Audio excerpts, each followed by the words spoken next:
به نام خدای مهربون. سلام، امیدوارم که حالتون خوب باشه. خوش اومدیم به چنل روزمرگی آوا. اینجا قراره کنار هم یه داستان دیگه گوش بدیم و خیلی ممنون میشم که حمایت کنید. لایک و کامنت شما حمایتی میشه از این داستان و من. وقتی چشمامو باز کردم سقف سفید پرورشگاه بالا سرم بود. نمیدونستم مادر یعنی چی، پدر یعنی کی، خونه چه شکلیه یا کسی که بچه‌شو شب بغل میکنه چه حسی داره. من تو پرورشگاه مادرای زیادی داشتم. زنایی که به همون غذا میدادن، لباس تنمون میکردن، حواسشون به همون بود، شبا نازمون میکردن. اما هیچ کدوم مادرمون نبوده. فقط یه نفر بود که فرق داشت، مامان زهرا. هممون بهش میگفتیم مامان زهرا. سنش بالا رفته بود و هیچ وقت بچه دار نشده بود، اما انگار تموم محبت دنیا رو برای بچه‌های اونجا نگه داشت. شبایی بود که از خواب بیدار میشدم و میدیدم آروم پتو رو تا روشونو هم کشیده. مامان زهرا میگفت رها، باز لباساتو در آوردی؟ سرما میخوری دختر. خودش با دستاش موهامو مرتب میکرد و بعد از من میرفت سراغ بچه‌های دیگه. من هیچ وقت بهش نمیگفتم، اما همون چند دقیقه کوتاه تنها زمانی بود که حس می‌کردم شاید یه نفر تو این دنیا دلش واسم میتپه. توی پرورشگاه ما بچه‌های زیادی بودن. بچه‌ها مشکل جسمی داشتن، اغلبشون. بعضیا شرایط ذهنی سختی داشتن. اگه بخوام راستشو بگم، شاید سالم‌ترینشون اون وسط من بودم. فقط یکی از دستام فرق می‌کرد. ساق دست چپم کوتاه‌تر بود و انگشتام کوچیک و ناقص. وقتی کوچیک‌تر بودم همیشه دستمو پشت لباس یا زیر پتو پنهون می‌کردم. یه بار از مامان زهرا پرسیدم اگه دست من مثل بقیه بود، یعنی مامان بابام می اومدن دنبالم؟ مامان زهرا چند ثانیه ساکت شد. سکوتش از هر جوابی سخت‌تر بود. بعد نشست کنارم و گفت تو هیچ کم و کسری نداری دخترم. پرسیدم پس چرا هیچ کس منو نمیخواد؟ اون روز جوابمو نداد، فقط منو تو آغوشش کشید. اما من بزرگتر که شدم فهمیدم بعضی از سوالا هیچ جوابی نداره، چون اگه گفته بشه خیلی تلخه، قلب تو به درد میاره. هر چند ماه یه بار چند نفر وارد پرورشگاه می شده. زن و شوهری که دست همو گرفته بودن و لبخند می زدن. با بچه ها بازی می کردن و آخرش دست یکی رو می گرفتن و با خودشون می بردن. من همیشه از پنجره نگاه می کردم. هر بار با خودم می گفتم این دفعه نوبت من میشه. شاید این دفعه یکی بیاد و بگه این دختر همینو من میخوام. ولی هیچ وقت اون اتفاق نیفتاد. چون آدما بیشتر دنبال یه بچه ساله، کوچولو و بی درد سر بودن. کسی دنبال دختری نبود که یه دست ناقص داشته باشه و هر شب قبل از خواب خودش بپرسه که آخه چرا من به این دنیا اومدم. سالها گذشت و بچه‌ها یکی یکی رفتن. بعضی ها موندن و منم اون وسط بینشون بزرگ شدم. روز انتقال من به بخش بزرگسالان برای اولین بار احساس کردم حتی همین پرورشگاه دیگه جای من نیست. چمدون کنار درمو برداشتم. مامان زهرا ایستاده بود و سعی میکرد گریه نکنه. گفتم خب دیگه از دست من راحت شدی. مامان زهرا با ناراحتی گفت دیگه این حرفو از زبونت نشنوم. خندیدم ولی خندم واقعی نبود. گفتم همه بالاخره یه روز از من خلاص میشن دیگه. مامان زهرا جلو کشید، دست سالممو گرفت و گفت من نه. اون دو کلمه‌اش سالها تو ذهنم بود. من نه. نمیدونستم اون زن مهربونی رازی رو سالها تو قلبش نگه داشته. رازی که اگه همون روز به هم میگفت شاید تموم زندگی عوض میشد. اما اون روز فقط با یه چمدون قدیمی وارد ساختمون جدید شده. فکر میکردم بدترین روزای زندگیم تازه داره شروع میشه. حالا تو محیط بیرون دنبال کار بوده. خانوم ببخشید، برای مصاحبه اومده. اون دختر جوون پشت میزش حتی سرشو بلند نکرد که منو ببینه. چند ثانیه مشغول تایپش بود. بعد با بی‌حوصلگی گفت رزومتو بده. کاغذامو از تو کیفم در آوردم و جلوش گذاشتم. همین که آستین مانتومو بالا دادم دستم از زیر آستین در اومد. نگاهش عوض شد. نگاهایی که از بچگی بهشون عادت داشتم. نگاهی که اول از دستم شروع می شد، بعد می رفت تو چشمام و آخرش پر از یه حس عجیب می شد. ترحم، تعجب یا حتی چیز دیگه. چند لحظه ساکت موند و گفت شما برای قسمت طراحی اومدی؟ جواب دادم بله، دانشجوی هنرم. چند ساله که طراحی و نقاشی کار میکنه. نگاهی به اتاق پشت سرش انداخت و گفت امروز مدیر خیلی سرش شلوغه، فکر نمی کنم بتونه شما رو ببینه. گفتم ولی دیروز خودشون وقت مصاحبه دادن. لبخند مصنوعی زد و گفت بله، ولی خب شرایط عوض شده. من احمق نبودم. از نگاهش فهمیده بودم شرایط عوض نشده. فقط وقتی منو دیده بود نظرش عوض شد. گفتم حتی اجازه نمیدیم برم داخل و کارامو نشون بده؟ چیزی نگفت. همین سکوتش یعنی نه. از پشت سر صدای خنده چند نفر اومد. چند نفر دیگه برای مصاحبه نشسته بوده. یکی از پسرا آروم به دوستش گفت با این دست میخواد طراح بشه. اون یکی نیشخندی زد و گفت شاید طراحی مخصوص تک دستا رو بلده. خندشون بلند شد. انگار من اونجا نبودم. انگار یه آدم نبودم که حرفاشونو میشنوه. چند سال پیش اگه اینا رو میشنیدم شاید گریه میکردم، فرار میکردم. ولی اون روز فقط برگشتم. مستقیم به چشماشون نگاه کردم و گفتم خوشحال باشین که خدا فقط اخلاقتون رو ناقص آفریده، نه بدنتون رو. چند ثانیه ساکت شدن. بدون اینکه منتظر جوابشون بمونم از شرکت بیرون زدم. اما تا وقتی به ایستگاه اتوبوس رسیدم تمام قدرتی که جلوی اونا داشتم ته کشید. رو صندلی نشستم و اشکام سرازیر شد. همیشه با خودم میگفتم من امکان نداره به حرف مردم اهمیت بدم. دروغ میگفتم. خیلی اهمیت میدادم، چون هر بار که کسی به دستم نگاه میکرد همون دختر بچه‌ای میشده که از مامان زهرا میپرسید اگه دستم سالم بود مامان بابام منو میخواستن. تنها جایی که آرومم میکرد دانشگاه بود. دانشکده هنر برای بقیه یه محل درس خوندن بود، اما واسه من پناهگاه. اونجا لازم نبود زیاد حرف بزنم. یه قلمو و یه بوم کافی بود تا همه چی رو خالی کنه. اما نقاشی‌های من هیچ وقت ردی از خوشحالی نداشته. هم کلاسیام رنگای شاد، قرمز، آبی، سبز رو می‌خریدن. ولی من فقط مشکی و سفید. یه روز استاد نقاشیم کنار میزم ایستاد. گفت رها جان، تا حالا شده یه رنگ دیگه امتحان کنی؟ پرسیدم چرا؟ چون تمام تابلوها تاریک دختر. انگار داری یه درد و بارها میکشی. خندیدم. گفتم چون استاد درد من راستش هنوز تموم نشده. چیزی نگفت و فقط نگاه عمیقی بهم کرد. من از اون نگاه ها بیزار بودم. دلم نمیخواست کسی دلش واسم بسوزه. دلم میخواست یه روز یکی کارمو ببینه و بگه رها عالی کشیدی، نه اینکه بگه با وجود شرایطش خیلی خوبه. همین دوتا کلمه، همین ترحم تمام زندگیمو نابود کوچیک کرده بود. چند هفته بعد دوباره برای یه مصاحبه رفتم. قبل ورود 1000 بار تو ذهنم تمرین کرده بودم که چی بگم. این بار اما همه چی فرق داشت. منشی با لبخند استقبالم کرد. مدیر شرکت با احترام نشست و نمونه کارامو نگاه کرد. حتی از نقاشیامم تعریف می‌کردن. اون آقای مدیر گفت واقعا استعداد خوبی داری شما. برای اولین بار بعد مدت‌ها احساس کردم که دنیا یه خورده با منم آشتی کرده. با ذوق پرسیدم یعنی امکان همکاری هست؟ لبخندی زد و گفت 100%. فقط چند تا مورد اداری مونده. حتما باهاتون تماس میگیریم. وقتی از ساختمون بیرون اومدم حس میکردم بعد سالها یه در برون باز شده. همون شب و تا دیر وقت بیدار موندم. چند بار گوشیمو چک کردم. حتی به مامان زهرا زنگ زدم و گفتم مامان زهرا فکر کنم این دفعه قبول شده.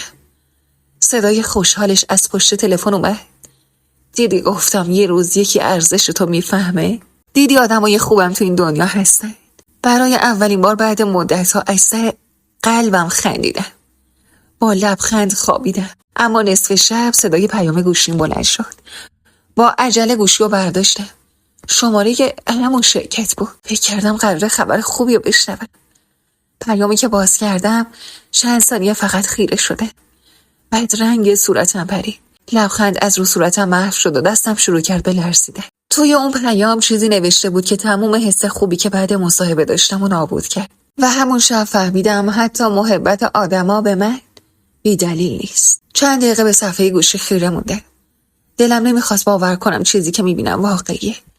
چند بار پیامو خوندم. شاید اشتباه کرده باشه. شاید منظور دیگه‌ای داشته. اما نه، کاملا مشخص بود. مدیر شرکت نوشته بود فردا شب یا همدیگر رو بیرون ببینیم. بعد درباره استخدام تصمیم نهایی رو میگیره. مطمئن باش اگه با من راه بیای خیلی زود پیشرفت میکنی. یه لحظه احساس کردم تموم هوای اتاق از بین رفته. گوشی و محکم رو تخت پرت کردم و گفتم فکر کردی چون کس و کاری ندارم هر حرفی دلت خواست میتونی بزنی؟ اشکام سرازیر شد. همون آدمی که چند ساعت قبل فکر میکرد بالاخره توانایی منو دیده، حتی به نقاشیام هم نگاه نکرده بود. اون فقط یه دختر تنها رو دیده بود که فکر میکرد هیچ کس پشتش نیست. گوشی رو برداشتم و بدون لحظه درنگ شمارش رو بلاک کردم. اما بلاک کردن اون مرد درد منو دوا نکرد. درد من فقط اون پیام نبود. تموم سالهایی بود که روحم تلمبار شده بود. تموم روزایی که از پشت پنجره منتظر بودم کسی بیاد و اسم من صدا بزنه، بگه قرار رها رو دخترمون داشته باشی. اون شب و تا صبح خوابم نبرد. طبق معمول رفتم سراغ وسایل نقاشی. یه بوم سفید گذاشتم جلو. جعبه رنگامو باز کردم. مثل همیشه دستم رفت سمت رنگ مشکی. شروع کردم به کشیدن. صورت دختری که وسط یه جاده خالی ایستاده. دختری که هیچ دری جلوش باز نبود. وقتی کارم تموم شد به نقاشی نگاه کردم و با خودم گفتم این آخرین طرحته. صبح که شد بدون اینکه به کسی چیزی بگم از اتاق بیرون رفتم. هیچ کس متوجه نشد که کجا میرم. راهروهای قدیمی پرورشگاه رو آروم رد کردم. همون جایی که بچگیامو توش جا گذاشته بودم. از پله ها بالا رفتم تا رسیدم به پشت بوم. باد سردی می اومد. کنار لبه ایستادم و به پایین خیره شده. 1-2 ساعت از اون بالا نگاه کردم. کنار لبه ایستادم و به پایین نگاه کردم. 1 ساعت تموم. از اون بالا به پایین خیره شده. تموم عمرم از ارتفاع می ترسیدم. اما اون لحظه چی به سرم اومده بود؟ فقط خسته بودم. گفتم هیچ کسی به من احتیاج نداره. نه وقتی بچه بودم نه الان که بزرگ شدم. هیچ کسی از من خوشش نمیاد. 1 قدم جلوتر رفتم. همون لحظه صدایی از پشت سرم اومد. صدای آشنای مامان زهرا که با فریاد گفت رها وایسا دختر. یه لحظه وایسا. برگشتم. دیدم نفس زنان از پله ها بالا اومده. صورتش خیس اشک بود. گفتم چطور پیدام کردی؟ مامان زهرا نزدیکتر شد و گفت اگه نقاشی جدید تو اتاقت نمیدیدم نمیفهمیدم کجایی. 2 ساعت همه جا رو دنبالت گشتم. با خشم گفتم برای چی؟ برای کی مهمه که من باشم یا نباشه؟ مامان زهرا گریه کرد و گفت برای من مهمه رها. تو همه زندگی منی. خواهش میکنم این کارو نکن. خندیدم.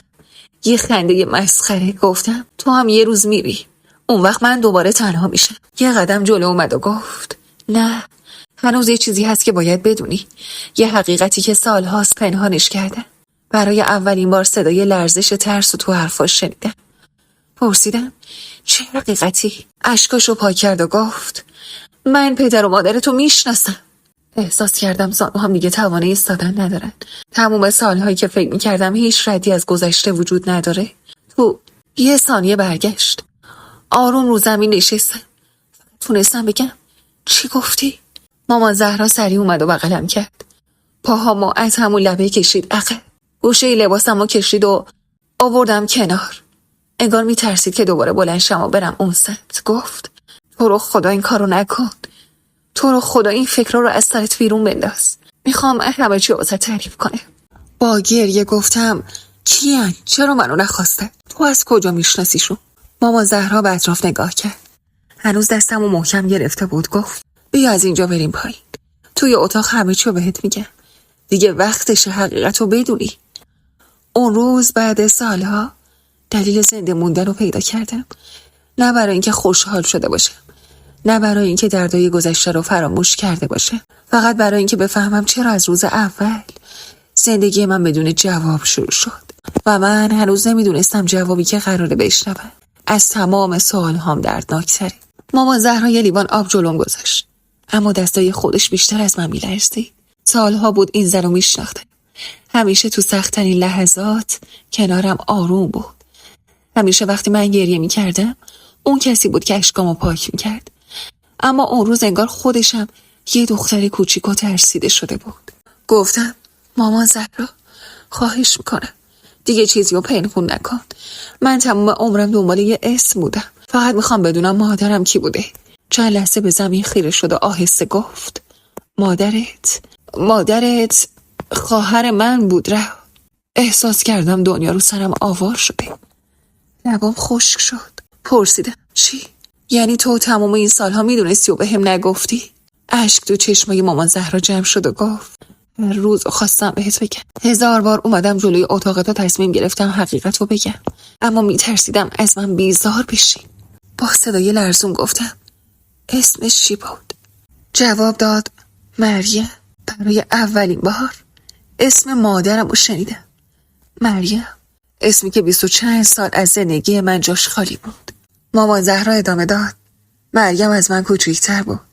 دختر خیلی زیبایی بود، به زیبایی تو. همه تو روستا از زیباییش حرف می‌زدن، اما زیبایی همیشه خوشبختی نمیاره دختره.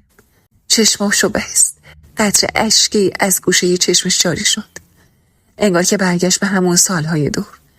تموم اتفاقات پشت چشمش داشت تصور میشد. گفت یه روز خانه روستا، مردی که زمین و مال و قدرت زیادی داشت مریم رو دید.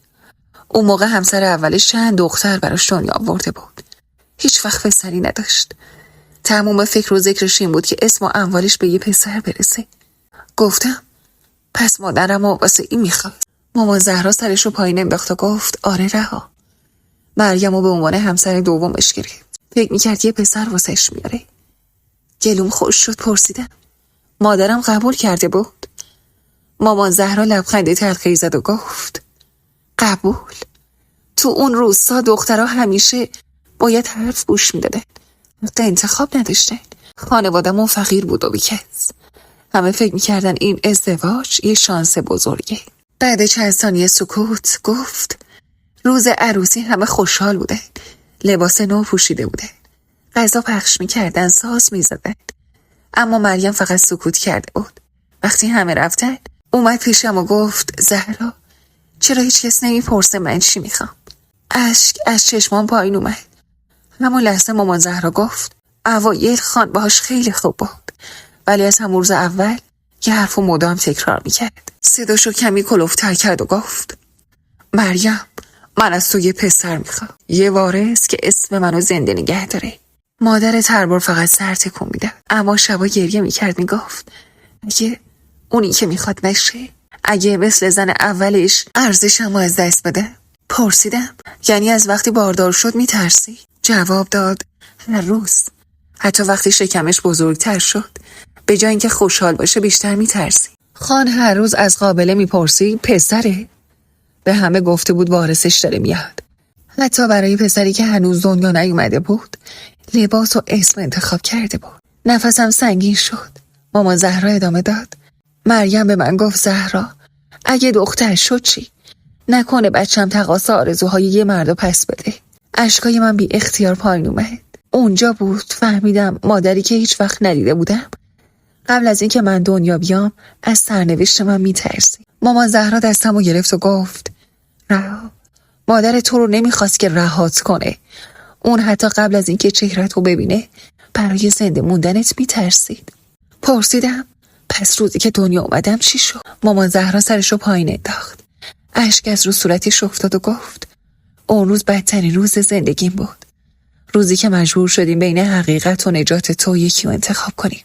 همون لحظه بود که فهمیدم داستان تولدم تازه شروع شده و چیزی که قرار بود بشنوم تمام تصوری که از پدر و مادرم داشتم و عوض کرد.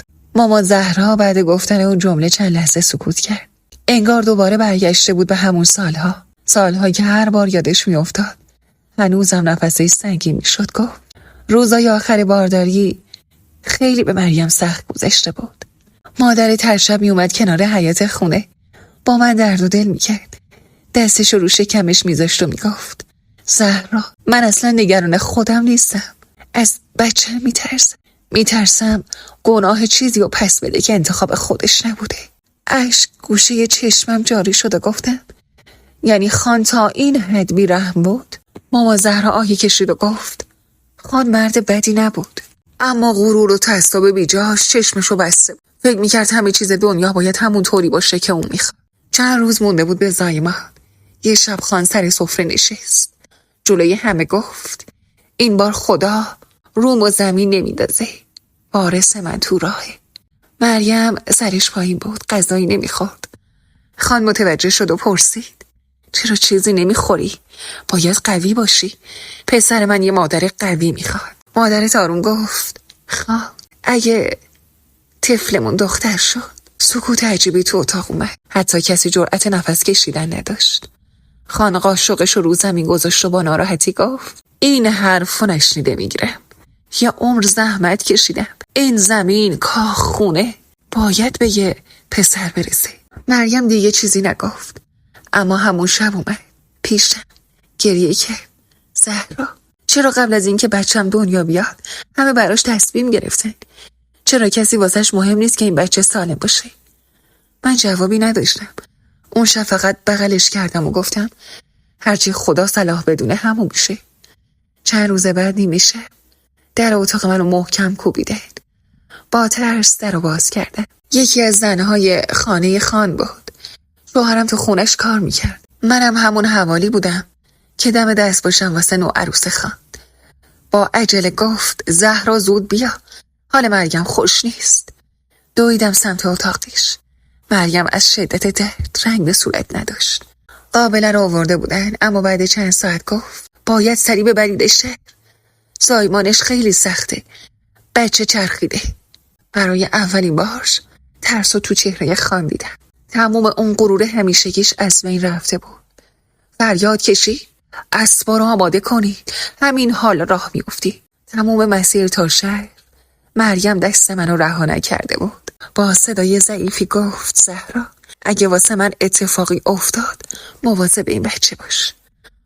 با ناراحتی گفتم این حرفا چیه؟ تو خودت بزرگش میکنی. اما مریم فقط به شکمش خیره شد. انگار ته دلش چیزی رو حس کرده بود. وقتی به بیمارستان رسیدیم دکترها سریع اومدن داخل اتاق. ساعتها پشت در منتظر بودیم. خان مدام قدم برمی داشت.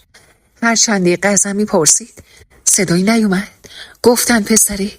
اما من فقط دعا میکردم مریم سالم از اون اتاق بیاد بیرون. بالاخره صدای گریه نوزادی بلند شد. صدایی که با یه شروع خوشبختی می بود. اما چند دقیقه بعد وقتی دکتر از اتاق اومد بیرون چهرش چیز دیگه رو نشون میداد. اون چهره رو هیچ وقت فراموش نمیکنه. گفتم دکتر خواهرم حالش خوبه؟ نگاهی بهم کرد و آروم گفت مادر شرایط سختی داره. نوزاد سالمه. یه دختر سالم. همون لحظه بود زمان ایستاد. اما هنوز بدترین خبر باقی مونده بود. دکتر چند ثانیه سکوت کرد و گفت کودک با یه تفاوتی تو دستش دنیا اومده. دست و پام شروع به لرزیدن کرد. فقط یه فکر تو سرم میچرخید. حالا اگه خان رها رو ببینه چه اتفاقی میفته؟ همون لحظه بود که تصمیم گرفته شد. تصمیمی که زندگی هممون رو واسه همیشه تغییر داد. اما اون لحظه‌ای که مامان زهرا حرفش تموم شد حس کردم نفسم بند اومده. من تموم عمرم فکر میکردم روزی که دنیا اومده کسی حتی نگاه هم به صورتم ننداخت و منو سری کنار گذاشته. اما حالا داشتم میفهمیدم پشت اون روز داستانی بوده که هیچ وقت نمیدونستم. با صدای آرومی پرسیدم مامانم منو دیده بود؟ مامان زهرا سرشو پایین انداخت. اشک از گونش پایین اومد و گفت آره رها. اولین کاری که کرد این بود که خواست تو رو تو آغوشش بگیره. وقتی پرستار تو رو آورد مریم با وجود اون همه درد لبخند زد. تو به دستت نگاه هم نکرد. صورتتو بوسید و گفت این بچه منه. شکلی که خدا آفریده. عزیز منه. وجود منه. برای چند ثانیه هیچ صدایی بینمون نبود. تمام اون سالهایی که با خودم تکرار میکردم منو نخواستن انگار داشت یه معنی دیگه‌ای پیدا میکرد. مامان زهرا ادامه داد اما خوشحالی مریم زیاد طول نکشید. دکترها گفتن حالش خوب نیست و باید تحت مراقبت باشه. خانم هنوز پشت در منتظر بود. فقط یه سوال تو ذهنش بود. این که وارثش پسری یا چی؟ دستم مشت شد و گفتم یعنی حتی نپرسید حال مادرم چطوره؟ مامان زهرا چند ثانیه سکوت کرد و گفت اون لحظه نه. تمام فکرش جای دیگه بود. سرمو پایین انداختم. مامان زهرا ادامه داد همون موقع تو بخش دیگه بیمارستان خانواده دیگه ای هم بوده. یه زن جوونی که ساعتها درد کشیده بود تا بالاخره بچهش دنیا اومد. اما نوزادش زنده نموند. چشمامو بستم. داستان داشت به سمتی میرفت که از شنیدنش میترسیدم.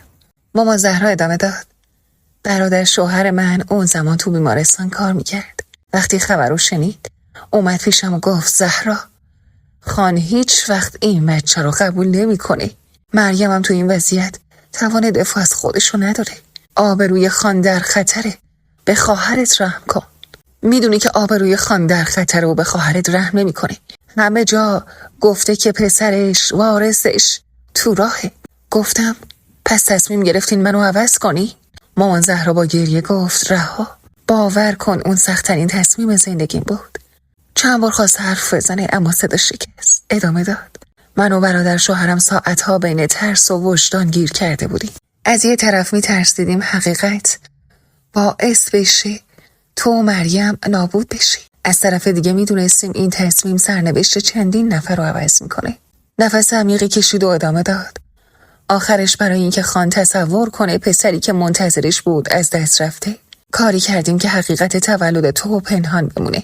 خان فکر میکرد نوزادی که منتظرش بود به دنیا اومده و زنده نمونده. اشکام بی اختیار میریخت. گفتم. مامان زهرا دستمو گرفت و گفت: تو رو سپردیم به جایی که فکر میکردیم حداقل میتونی در امنیت بزرگ بشی. من همون روز با خودم عهد بستم هیچ وقت تنهات نذارم.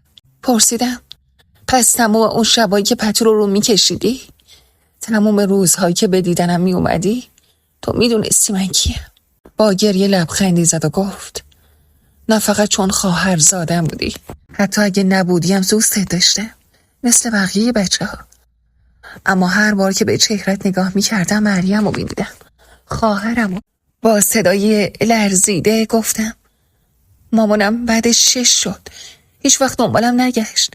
الان کجاست؟ مامان زهرا صورتشو با دست پوشوند.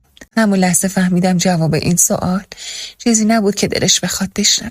گفت: مریم بعد اون زایمان دیگه هیچ وقت حالش خوب نشد. چند روزی جنگید اما عمرش به این دنیا نموند. وقتی اینو گفت انگار چیزی تو وجودم شکست. من مادری داشتم، مادری که حتی فرصت نکرده بودم اسممو صدا بزنه. آروم گفتم: یعنی تموم عمرم کسی که بیشتر از همه منو دوست داشت حتی فرصت نکرد کنارم باشه؟ مامان زهرا اشکاشو پاک کرد و گفت: مادرت نخواست که ترکت کنه رها. اون تو رو خیلی دوست داشت ولی تقدیر اجازه نداد که کنارت بمونه. سکوت کردم و از اون خان عصبی تر از قبل بودم. از مردی که حتی نمیدونست دخترش زنده است. گفتم: اون مرد که حتی نمیخوام بهش بگم پدر، هنوز زنده است؟ مامان زهرا آروم سرشو تکون داد. آره، هنوز تو همون خونه بزرگ زندگی میکنه. اشکامو پاک کردم. دیگه اون دختر ناامیدی نبودم که چند ساعت پیش رو پشت بوم ایستاده. حالا یه سوالی داشتم، باید جوابشو میگرفتم. بلند شدم و گفتم: باید ببینمش. مامان زهرا با نگرانی گفت: رها، این راه آسون نیست. ممکنه چیزایی ببینی که بیشتر آزارت بده. گفتم: من تموم عمرم از سایه آدمی ترسیدم که حتی چهرهشو نمیشناختم. دیگه نمیخوام از والدینم فراری باشه. مامان زهرا نگاه هم کرد. بعد از سالها تو چشمش چیزی غیر از شکست بود. تصمیم. اما هیچ کدوم از ما نمیدونستیم وقتی به روستا برسیم، خونه ای که قرار بود جواب سوالامو بده، خودش در عزای اتفاق بزرگی غرق شده. و دیدار من با اون خان هیچ شباهتی به تصوری که داشتم نداشت. سوار شو رها، راه طولانیه. صدای مامان زهرا بود که منو از فکرم بیرون کشید. ساک کوچیکی برداشته بودم. محکم سوار ماشین شدیم. هیچ کدوم حرفی نمیزدیم. فقط جاده بود و سکوتی که هر چند دقیقه با نفسهای سنگین من میشکه. روستایی که قرار بود بریم یه اسم ساده نبود واسم. یه جواب بود. یا شاید یه زخم قدیمی که قراره دوباره باز بشه. هرچی جلوتر میرفتیم دلم سنگین تر میشد. مامان زهرا یه لحظه نگاه هم کرد و گفت: اگه خواستی برگردیم هنوز دیر نشده. گفتم: من دیگه از هیچ چی نمیترسم. بر نمیگرده. وقتی رسیدیم هوا گرفته بود. روستا همون چیزی بود که تو قصه ها تعریف میکنند. ساکت، سنگین، سرسبز. البته انگار همه چیزش یه طور غم قدیمی توش جا مونده باشه. مامان زهرا جلوی یه خونه بزرگ ایستاد. در چوبی و دیوارای بلند. حیاتی که انگار سالها رنگ خنده رو ندیده بود. گفت اینجاست، خونه پدرت خان. برای چند ثانیه فقط نگاه کردم. گفتم همینجا؟ زندگی من از همینجا خراب شد؟ مامان زهرا چیزی نگفت. فقط در رو باز کردیم و وارد شدیم. داخل خونه همه چی سیاه‌پوش بود. پارچه های مشکی، صداهای آروم، رفت آمده زنهایی که زیر لب حرف می‌زدن. اول فکر کردم اشتباه اومدیم. بعد چشمم افتاد به قاب عکس. یه پسر جوان. لبخندش نصفه مونده بود. انگار هنوز باور نمی‌کرد که رفته. گل تو دستش بود و شمع خاموش کنار عکسش. یه لحظه ایستادم و گفتم این کیه؟ یکی از زنایی که صدامو شنید گفت پسر خان، تازه از دست رفته. نفس تو سینم گیر کرد. یعنی من اومده بودم وسط عزاداری. همون لحظه یه صدای عصا از ته سالن اومد. همه ساکت شده. زنها کنار رفتن و من یه مرد رو دیدم. حدود 60 ساله، خمیده، با چهره‌ای که انگار سالها چیزی رو تحمل کرده. اما چشماش چیز دیگه‌ای بود. سنگین و خسته و پر از یه غم عجیب.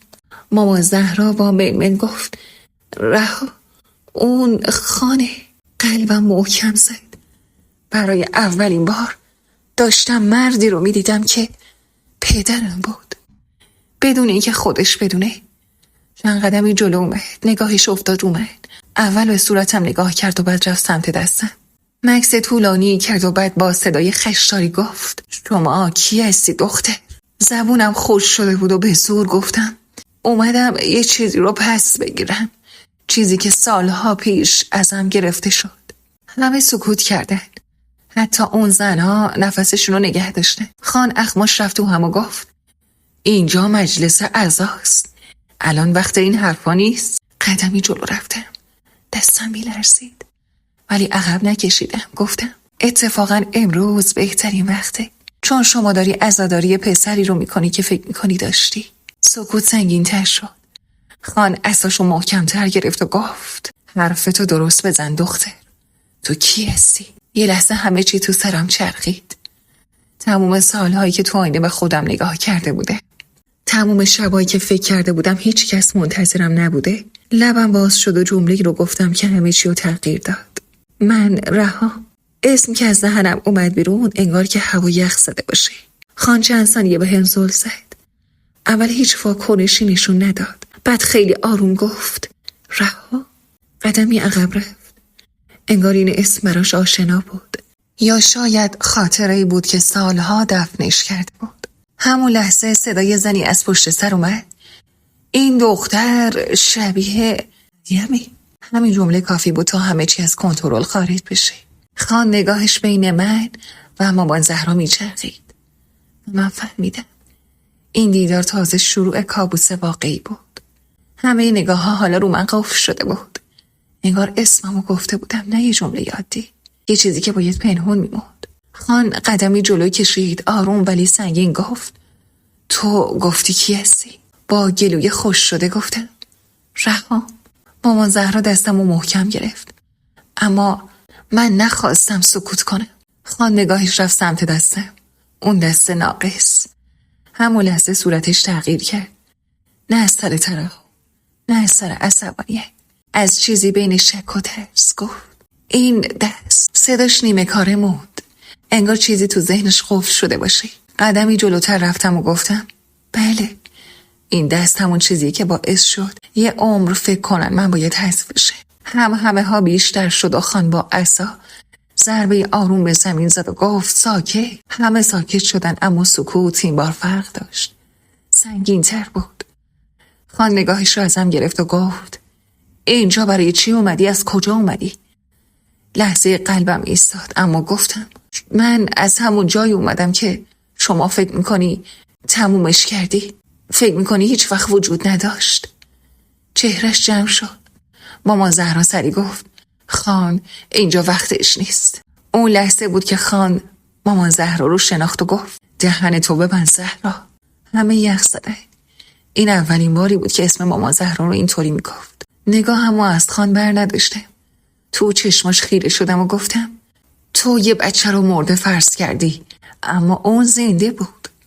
سکوت سنگینی افتاد و خان قدمی عقب برداشت. انگار تو چهرش یه لرزشی افتاده باشه. گفت چی داری میگی تو؟ با لبایی که میلرزید گفتم اون بچه منم. اون لحظه انگار دنیا ایستاد. هیچ صدایی نبود. حتی نفسها قطع شده بود. فقط چشمای خان بود که ثابت مونده بود رو من. بعد چند ثانیه خیلی آروم گفت غیر ممکنه. اما صداش دیگه اون قدرت اولو نداشت. زنها، خدمه ها یکی یکی عقب رفتن. یکی گفت این چی داره میگه؟ امکان نداره. یکی دیگه دستش رو دهنش بود. خان با عصا چند قدمی جلو اومد. این بار نزدیکتر، خیلی نزدیک. چشم تو چشم من گفت تو داری دروغ میگی. ولی حتی خودش هم انگار مطمئن نبود. گفتم من نیومدم که چیزی ازت بخوام، نه پول، نه اسم، نه زمین. فقط اومدم بدونم چرا یه بچه باید از اول زندگیش حذف بشه. خان که انگار نفسش بریده باشه سرشو انداخت پایین. همون لحظه مامان زهرا جلو اومد و گفت رها، بس کن. اما دیگه دیر شده بود. حقیقت عین آتیش وسط اون خونه افتاده بود. خان نگاهش رو ازم گرفت. رفت سمت قاب عکس پسرش. چند ثانیه ساکت موند و آروم گفت من فکر میکردم یکی رو از دست دادم، ولی من کسی رو نداشتم. صدا شکست و اونجا بود که فهمیدم این دیدار قرار نیست فقط جواب بده. قرار نیست همه چی رو درست کنه. قراره همه چی رو از نو خراب کنه. هنوز جلوی قاب عکس پسرش ایستاده بود. هیچ کس حتی جرأت حرف زدن نداشت. اون سکوتی که تو اون خونه افتاده بود از هر فریادی بلندتر بود و من همونجا اون وسط ایستاده بودم و نگاهش میکردم. برای اولین بار تو عمرم نه از ترس نه از ضعف، فقط از سر انتظار که چیزی بگه. خان آروم دستش رو قاب عکس گذاشت، انگار که داشت با خودش حرف میزد. بعد خیلی آهسته گفت من فکر کردم خدا ازم پس گرفتتش. مکسی کرد و صدا شکست. نشست رو صندلی چوبی کنار دیوار. اون مردی که همه ازش حساب می بردن حالا انگار فقط یه مرد شکسته شده بود. زنها یکی یکی عقب رفتن. مامان زهرا اومد جلو گفت خان ما مجبور بودیم. اگه میگفتیم بچه زنده است و دختره شما. خان وسط حرفش پرید، اما این بار صدای بلندی نداشت. آروم گفت من چی زهرا؟ من واقعا اونقدر بد بودم؟ سکوت کرد و همین سکوت جوابش بود. حالا من قدمی جلو برداشتم و گفتم نه، تو فقط تصمیم گرفتی چیزی رو که نمیخوای نبینی. سرشو بالا آورد، با چشمه قرمز شده گفت تو کی بزرگ شدی؟ این سوالش عجیب بود. نپرسید که کجا بزرگ شدی، چطور بزرگ شدی، چی میخوای، فقط کی بزرگ شدی. گفتم من بدون تو، بدون اینکه بدونم پدر و مادری دارم.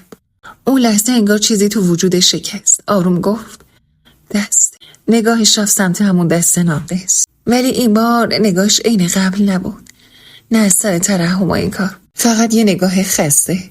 مامان زهرا با گریه ادامه داد ما فکر کردیم اگه حقیقت رو نگیم حداقل یه بچه زنده میمونه، حتی اگه از همون دور باشه. خان بلند شد، اومد سمت من، ایستاد رو بروم. برای اولین بار از فاصله نزدیکی نگاهش کردم. دیگه اون خانه ترسناکو نمیدیدم. ازم پرسید اومدی که چی ازم بخوای؟ گفتم هیچی، فقط خواستم بدونی که من وجود داشتم، که یه بچه رو نمیشه از تاریخ حذف کرد چون نمیخوایش. سرشو پایین انداخت، چیزی نگفت. بعد آروم گفت پس من یه دختر داشتم که هیچ وقت نتونستم بشناسمش. هیچ کس تو اون خونه دیگه حرفی نزد. حتی صدای نفس هم انگار کم شده بود. خان هنوز اونجا ایستاده بود، شونه هاش افتاده بود، انگار چیزی تو وجودش سالها دیرتر از موعد شکسته. چیزی که قرار بود بشکنه و فقط نیاز به یه تلنگر داشت. دستی به صورتش کشید و گفت من فکر میکردم پسری رو از دست دادم. پس اون پسر من نبود. این همه سال بچه‌ای رو بزرگ کردم که مال من نبود. رفتم جلوتر و گفتم واسه این نیومدم که ازت انتقام بگیرم. اومدم که دیگه هیچ دختری به خاطر چیزی که هست نشه، که بهت نشون بدم تو منو نخواستی، اما این دنیا نذاشت که من برم. اونقدر قوی بودم که بمونم تو این دنیا با تموم سختیایی که کشیدم. دیگه نخواستم اونجا باشه. همون روز از اون خونه رفتم بیرون. و جالبش اینه که اون مرد هیچ کس دنبال من نفرستاد، نخواست که دخترش رو بعد این همه سال ببینه. بعضی از آدما هیچ وقت با هیچ تلنگری عوض نمیشه، حتی اگه پدر و مادرت باشه. برای منی که یه عمر بدون هیچ خانواده بزرگ شده، داشتن یا نداشتن پدر و مادر واقعا هیچ فرقی نمیکنه. حالا که از اون خونه بیرون اومدم تازه میفهمم که شاید اثر خوششانسیم بود که هیچ وقت اون مرد رو نشناختم. مردی که به اسم پدر تهی بود از هر گونه احساسی به دخترش. از خدمه اون عمارت شنیدم که بعد از اینکه مادرم رفت پسری رو به عنوان فرزند خان معرفی کردن، چون میدونستن که اگه خان بی پسر بمونه اثر عصبانیتش جور و ستم به همه اهل اون عمارت میکنه. اون پسری که حالا از دستش داده بود و قاب عکسش رو به دیوار چسبونده بود هیچ وقت پسر واقعیش نبود، اما تمام این سالها دلش خوش بود که وارث این اون داره. حتی خدمه اون عمارت میگفتن بعد از اینکه پسرش رو تو آغوش گرفت هیچ وقت نخواست که زن اولش رو ببینه، هیچ وقت نخواست که اون 3 دختری که داشت رو ببینه. و اون مرد حتی بعد این همه سال ذره دلتنگی و احساس برای دیدن من نداشت. 2 سال بعد از اون روز، 2 سالی که فهمیدم پدرم کیه و من از کجا اومدم، دیگه هیچ خبری از اون مرد نداشتم. هیچ وقت دلم سمتش کشیده نشد و البته اونم نخواست که منو ببینه. بعد 2 سال خبر فوتش به گوشم رسید. مامان زهرا به اصرار خودش و هم رفتیم به اون روستا، سر خاک مردی که پدرم بود و البته سر خاک زنی که مادرم بود. جالب اینجا بود که واسه هیچ کدومشون اشکی برای ریختن نداشته. چرا مگه میشد که یه فرزند برای پدر و مادرش اشکی نریزه؟ دنیا اونقدر با من بیرحم بود که حتی عزیزترین آدمای زندگی هر انسانی به چشمم نمی اومده. حالا تو این دنیا فقط یه آدم برام ارزش داشت و اون مامان زهرا بود. مامان زهرایی که تمام این سالها عین یه مادر کنارم بود. و حالا بعد همه این اتفاقا یه سوالی تو ذهنم هست که چرا خدا سرنوشت بعضی از آدماشو سخت‌تر و تلخ‌تر از بقیه آدماش می‌نویسه. خب دوستای عزیزم، اینم از این داستان. امیدوارم که تا آخرش گوش داده باشین. خیلی ممنونم ازتون. لایک، کامنت فراموشتون نشه. مراقبتون باشین و تا یه داستان دیگه همتون رو به خدای بزرگ میسپارم. خداحافظ.